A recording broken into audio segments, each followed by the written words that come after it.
Algunos, queridos patitos, estamos en Japón con esta novela 64 de Hideo Yokoyama. Es un libro que, como puede parecer, está comprado en un centro comercial y acertarían. Es un libro que está escrito con estas páginas de 2012 y pues está publicado en castellano en esta edición en 2021, prácticamente 9 años después de su publicación inicial. Es una novela que trata el trasfondo histórico con este nombre 64, el 64, que tiene que ver con 1989, el año del cambio, en bastantes ámbitos y que tiene bastante que ver con la idiosincrasia del propio Japón. El subtítulo pone el revolucionario thriller japonés convertido en bestseller internacional. No es verdad, no es revolucionario, pero sí es interesante, es agradecido, es expositivo y que es nutritivo a la hora de transitar por sus páginas.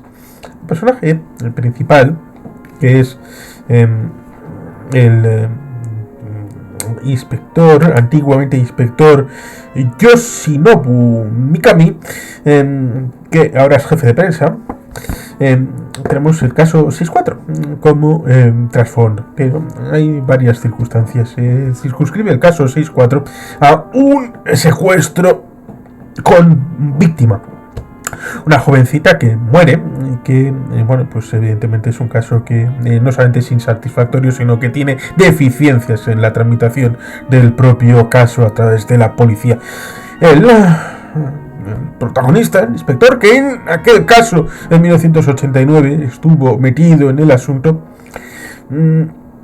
14 años después está involucrado en dos asuntos paralelos. Uno, su propia hija ha desaparecido hace 3 meses. Ha desaparecido de casa y por tanto ahí tiene un problema familiar. Su señora era policía relacionada con la comisaría de la prefectura D, donde está trabajando. Y por otro lado, tiene que hacer una cosa, y es que, primero, tiene un trabajo complicado, porque hay una persona que ha atropellado a otra. Esta persona tiene embarazo de 8 meses, de 9, por tanto está a punto de dar a luz, pero se elimina el nombre a la hora de transmitirlo a la prensa. Este es jefe de prensa con su pasado y por tanto tiene ahí una dificultad a la hora de encarar y por lo tanto es una dificultad sobrevenida.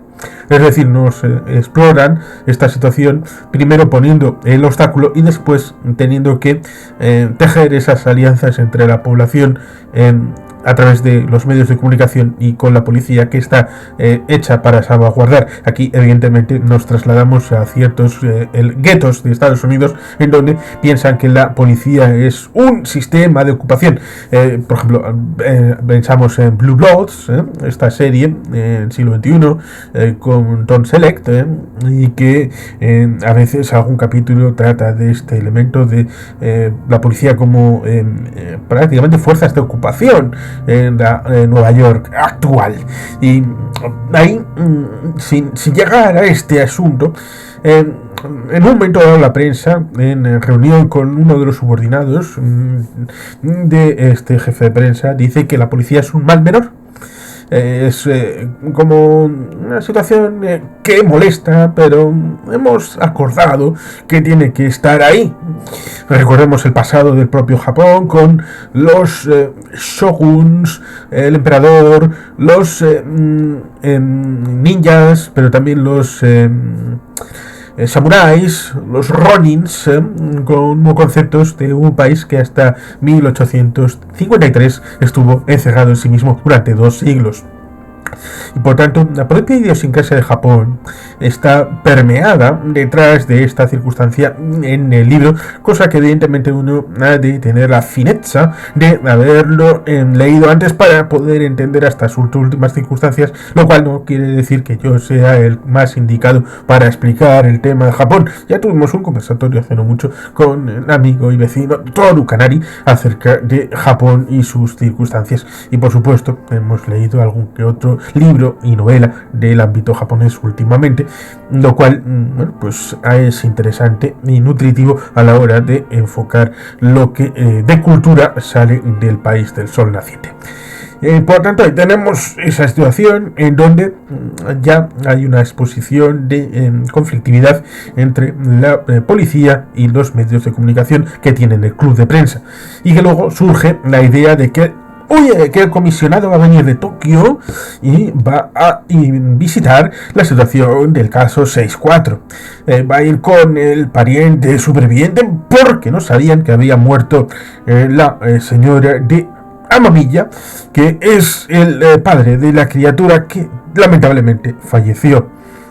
Pero para eso se dan dos circunstancias. Una es que la prensa tiene que estar de acuerdo en cubrirlo, sobre todo con la derivada de lo previo de ese momento de crisis, porque es que la mujer embarazada de 8 meses es la hija de un potentado, de una comisión política importante, y por tanto era importante no decir el nombre para no saltar la liebre.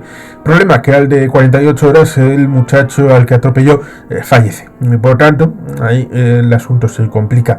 Y por otro lado está el asunto de que necesita el respaldo de la persona a la que va a visitar, es decir, el señor Amamiya, que bueno, van a visitar su casa. Tiene un templete entrando a la derecha, casi como si uno piensa cuando va a la Basílica del Vaticano, cuando entra por la puerta principal y nos encontramos entrando a mano derecha con la Piedad de Miguel Ángel.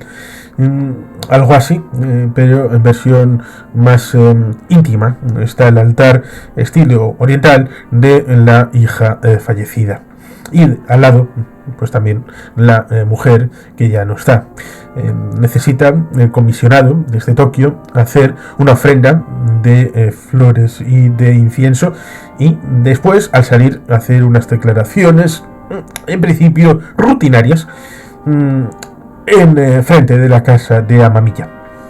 Pero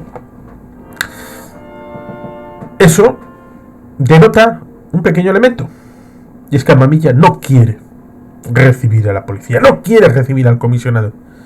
Ahí pasa algo.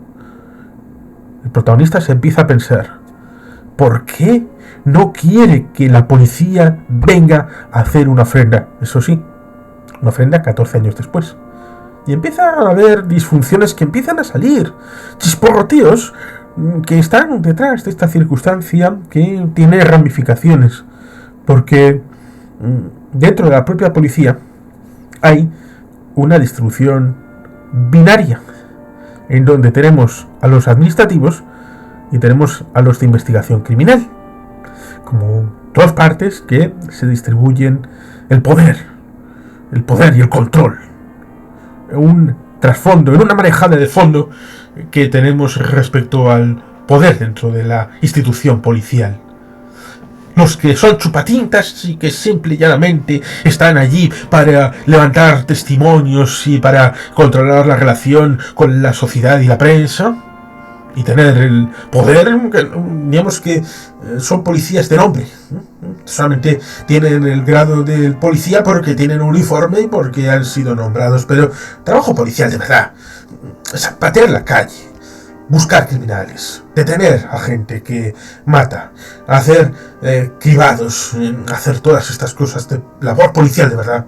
Eso solamente lo hacen lo de la investigación criminal. Y por tanto, que nadie se meta en su chiringuito, que nadie se meta en su negociado, que nadie les diga cómo deben organizarse, cómo deben elegir a sus jefes. Y menos de que vengan en Tokio a la hora de establecer los rangos y la estructura jerárquica. ¿Hasta qué punto están dispuestos a llevar la conflictividad? Esto se ve en varios escenarios. Se ve en el propio escenario de la relación con la prensa, el cuarto poder, y la relación interna con Tokio, la idea de la subsidiariedad frente al Fear Principle. ¿Cuál es la idea que uno establece dentro de la novela con los diferentes personajes actuando de determinadas maneras? Oye, que hay un informe CODA. ¿Qué es el informe CODA? ¿Existe o no existe? Ahí está detrás buena parte del juego en esta novela, que en principio puede uno tener la sensación de que los acontecimientos van o muy rápidos o muy lentos. Alguien que haya leído más de una cosa relacionada con este tipo de libros puede pensar que es que hay una visión bastante más allá, en pensar que los pasos que estaba dando el autor a la hora de transmitirnos estas conflictividades internas y los huecos de la investigación, en donde en la propia crisis originaria del caso 64 tienen más trasfondo del que nos están presentando.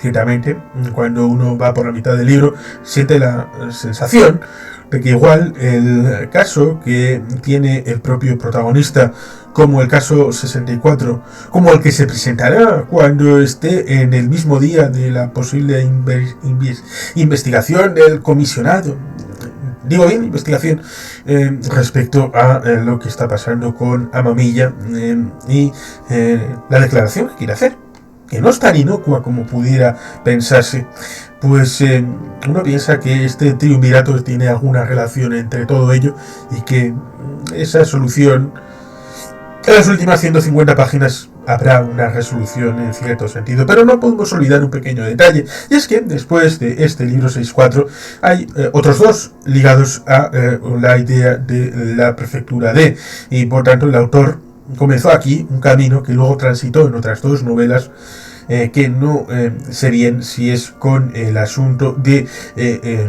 el mismo personaje, si la misma situación o con otras evoluciones. Vamos a decir primero, ante todo, y es que el 6.4 es no solamente el nombre del caso, sino también el último año de la era de Hirohito. Hirohito fallecerá en 1989, dando lugar a una nueva era. Los tiempos en Japón se miden por eras de los emperadores que reinan. Por tanto, la era Meiji, por ejemplo, no será denominada así, sino hasta después del fallecimiento del emperador susceptible de esa época. Y por tanto, mientras se está hablando, por ejemplo, la película aquí referenciada en este canal, como es El último samurái, pues evidentemente no van a referirse a la era Meiji dentro de la era Meiji. Eso es evidente y de sentido común para cualquiera. Pero, después de eso, durante los siguientes 14 años, se tiene esa duda, porque ese es el último caso, porque cuando se produce la situación de fallecimiento, es justamente en el momento en el que acaba de fallecer tanto la niña de objeto de secuestro del caso 64, como también el emperador. Y por tanto, es un volver atrás en el tiempo en más de un sentido. Es volver a ese lugar y tiempo en donde hubo un fracaso en la determinación, en donde hubo dos llamadas, o hubo tal vez una tercera, que el responsable de la locución de esa llamada no pudo grabar. ¿Por qué no pudo grabar cuando los equipos funcionaban perfectamente en las pruebas previas? Y por tanto ahí tenemos enredos, enigmas que van saliendo uno detrás de otro, porque evidentemente hay intentos de ocultación, aparentemente en principio de cualquier elemento relacionado con la propia investigación, pero luego está ese choque de utilización instrumental del caso 64 para unas luchas intestinas que venían soterradas, pero que salen a la luz, sobre todo con la idea del comisionado de intervenir en la comisaría del distrito D Y por tanto ahí tenemos a los personajes como son los citados en la parte de atrás, en la última página del libro, porque como he comentado, tenemos en asuntos administrativos, tendremos a Akama, director de asuntos administrativos, a Ishii, el jefe de división, a Shirota, jefe de división, asuntos administrativos, a Futawatari, que es como la némesis del protagonista, que parece que le está siguiendo los pasos. Llegará a superar al Correcaminos, tendrá mayor velocidad conejo o la tortuga, y por tanto ahí tenemos un asunto interesante de qué busca Futawatari, qué busca, qué está investigando, a nombre de quién. El asunto de los asuntos administrativos, las relaciones con los medios, que en principio está dentro del esquema general de los asuntos administrativos, porque simplemente se encargan de relatar a la prensa lo que es bueno contarlos, por lo tanto es como unas relaciones exteriores, un servicio de relaciones públicas, donde está el citado Yoshinobu Mikami, el jefe de prensa y inspector años atrás, que tiene esa dualidad, porque él fue inspector, y en un momento dado quiere volver a ser inspector. Parece como que es una estación de paso, como si fuera esto el Bullet Train, el Shinkansen. Tenemos ahí a Mikami que quiere volver a sus raíces, pero no puede, y además no le dejarán. Y por tanto ahí tenemos el doble juego de espejos, en donde algunos le dirán: pero usted no era inspector, usted era de los nuestros, pero ahora está con estos, está con los otros, y por tanto ahora que se ha convertido en traidor, y usted que está con nosotros ahora vuelve a sus raíces, está con los de ámbitos de inspección criminal. ¿Cómo puede ser esto? Y por tanto ese tira y afloja está también de fondo, con esa situación en donde Minako es ex policía, y toda la situación con su hija Ayumi, que tiene esa situación en la que ha desaparecido de casa y no se sabe dónde está. Hay unas llamadas fantasmas que ahí tenemos para tratar de resolverlas. Quién llama, quién no llama, y los asuntos de la sede de la policía de la prefectura D, que tiene como capitán a Kinji Tsujiuchi, que parece ser el capitán del cuartel general de la prefectura, pero que es favorito de suceder al comisionado general Kozuka, que dice que tiene bajo su mando a 260.000 oficiales de policía. Pero aquí tenemos evidentemente dentro del esquema de la sección de prensa a Suwa, a Kuramae y a Mikumo. Entran en juego los clanes, los ámbitos más puramente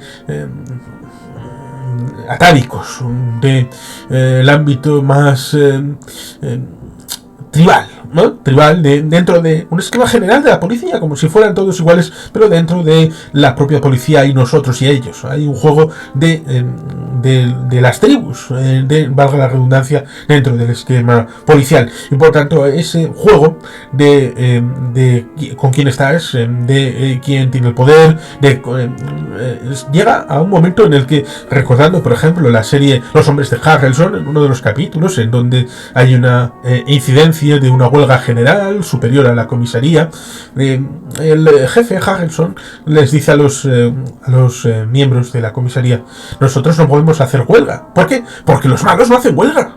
Y por tanto, si los malos no hacen huelga, nosotros tenemos que estar al servicio de la gente. Y la gente confía en nosotros para detener a los malos, para detener a los que roban, a los que matan, a los que delinquen. Y por tanto, ahí no es posible. Pero en este caso, los de la investigación criminal piensan que sí pueden llegar hasta secuestrar una investigación, secuestrar los recursos de la prefectura en ámbito policial para tratar de forzar una reversión de la decisión del comisionado, lo cual ciertamente es alucinante. En investigaciones criminales tenemos a Arakida, a Osakabe, a Inomata, a Satake, a Matsuoka, clave en el asunto final, a Mikura, a Ogata y a otros. Y evidentemente tenemos a Yoshio Amamiya, a Toshiko, Amamiya, y a Shoko, la hija secuestrada 14 años antes. Tenemos ahí a los personajes de toda esta trama que es tan interesante a la hora de afrontar esta novela. Una novela que de momento no ha sido trasladada a ámbito cinematográfico, ni serie, ni película en el ámbito japonés, pero sí en el ámbito occidental. Hay una miniserie de 4 capítulos circunscrita a Escocia, es decir, nos trasladan de Japón a Escocia, con, en principio, el relato aquí relatado, pero en el ámbito de la vieja Escocia, en Edimburgo, concretamente. Y por tanto será interesante ver esa miniserie, a ver cómo ha sido trasladado el esquema general del libro a esa situación en Occidente. Porque, como digo, detrás de toda esta circunstancia de la gente sin llegar a ser un hikikomori, pero está ahí en el ambiente esta gente que se ve frustrada, que siente pena de sí mismo y que se recauda en una habitación de casa. Ahí tenemos a el responsable de las cintas en la investigación original del 6-4, y como eso tenemos a muchos otros, como la aparición de Koda y la lucha intestina, que tiene bastante idiosincrasia japonesa propiamente dicho, y por tanto trasladar un esquema anglosajón, occidental, en Escocia, ni más ni menos, pues resultará interesante ver cómo ha sido trasladado esto. Pero evidentemente la novela existe, está aquí, está agradecida, y por tanto merece ser leída. ¿Qué es lo que pone detrás? Vamos a hacer una lectura final para lo que pone aquí detrás. Y es que en enero de 1989, una niña de 7 años fue raptada y asesinada al norte de Tokio. Luego el secuestrador desapareció sin dejar rastro. Nombre en clave del caso, 6-4, que es el último año de gobierno de Hirohito como emperador. 14 años después, cuando apenas falta 1 para que la investigación se cierre para siempre, esto es interesante, no lo he mencionado antes, parece que en el esquema del libro, o por lo menos en el tiempo instrumental del libro, al de 15 años hay la finalización de esa investigación, es decir, se sobresae, hay la derogación de las culpas, y por tanto ya no hay posibilidad de recaimiento de cargas penales, y por tanto ahí está el asunto. Culmina el plazo de prescripción. Por tanto ahí estaría el asunto de que 14 años después, cuando apenas falta un año para la prescripción del caso, el jefe de prensa de la policía, Yoshinobu Mikami, se verá obligado a volver al suceso. El veterano Mikami no aspira ya a resolver el crimen. Han pasado 14 años y si, digamos que como en un partido de fútbol de 90 minutos, si no has metido gol en los primeros 90 minutos, en el tiempo de descuento, pues es difícil que vayas a hacerlo. Por tanto, ahí no hay que arriesgarse. En esos 14 años no ha pasado nada, no se ha investigado, se ha dejado ya en el cajón. Pues evidentemente ahí está el asunto de que no se aspire ya a resolverlo. Pero lo único que Mikami tiene es que pretende tender una mano a la familia de la víctima y dar el tan anhelado carpetazo a una historia de memoria funesta. Sin embargo, tras detectar una pequeña irregularidad, que es el asunto que saltará la chispa respecto a lo que acabará llevando a profundizar en esa brecha, en el expediente, acabará desvelando un móvil que encierra secretos inimaginables que tienen que ver con la instrumentalización de la propia idiosincrasia del caso en toda la evolución posterior de la situación de la policía en la prefectura y todo lo que tiene que ver con Tokio. Y, es decir, saca un pespunte y aparece la push. Se ha convertido en un libro de culto desde su publicación. El 6-4 alcanzó la cima del éxito no solo en Japón, donde obtuvo el premio a la mejor novela negra del año y vendió más de 1 millón de ejemplares en una semana, sino también en Inglaterra, Estados Unidos, Alemania, Francia, Italia. Elogio unánime del público y de la crítica. ¿Por qué? Pues seguramente porque tiene esa situación dentro de los personajes, tratando de poner algo de capa de tridimensionalidad a ciertos personajes, intentando ser algo más que simplemente el hecho de acudir a la acción, acudir a la persecución, sino también tratar de profundizar en la formulación de los personajes, en su pensamiento, además de en su obra. Y por tanto ahí está el secreto del éxito de esta novela, que son 650 páginas, pero no solamente de acción, sino también de trasfondo, de cómo se sienten, qué pensaron, qué piensan las relaciones interpersonales, más allá del uniforme, más allá de la lucha por el poder que existe, porque evidentemente eso es bastante humano. Y más allá del hecho nacional japonés de las luchas hacia arriba, hacia abajo, hacia el lado, hacia el otro lado, pues está esa cosa que nos hace humanos de querer transmitir a las siguientes generaciones algo mejor. Y en el caso del libro, más de una joven tiene esa autodefinición en un espejo roto. Un espejo roto que lleva a los demonios, que lleva a la tristeza, que lleva a la desolación, y que eso evidentemente convive con la dramática situación en donde las familias son quebradas, no son ideales, no son de postal, y por tanto esa vida debe de vivirse cada día, todos los días, cada mes, todos los meses y años. Eso es algo que evidentemente trasciende el momento de fotografía, de instante. Es una evolución de la propia realidad humana. Y eso intenta hacerlo el autor Hideo Yokohama en esta 64. Y por tanto, recomiendo vivamente.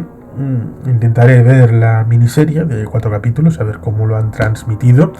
Y bueno, pues el libro está disponible en esta colección, tapa blanda de bolsillo, pero seguro que será disponible para todos los que quieran interesarse en otros formatos y en otros lugares, seguramente también en Amazon. Y por tanto aquí dejamos el asunto en 6-4, Hideo Yokohama. Y sin más, queridos patitos, es que ricasco, agur bat, Betty Helpian.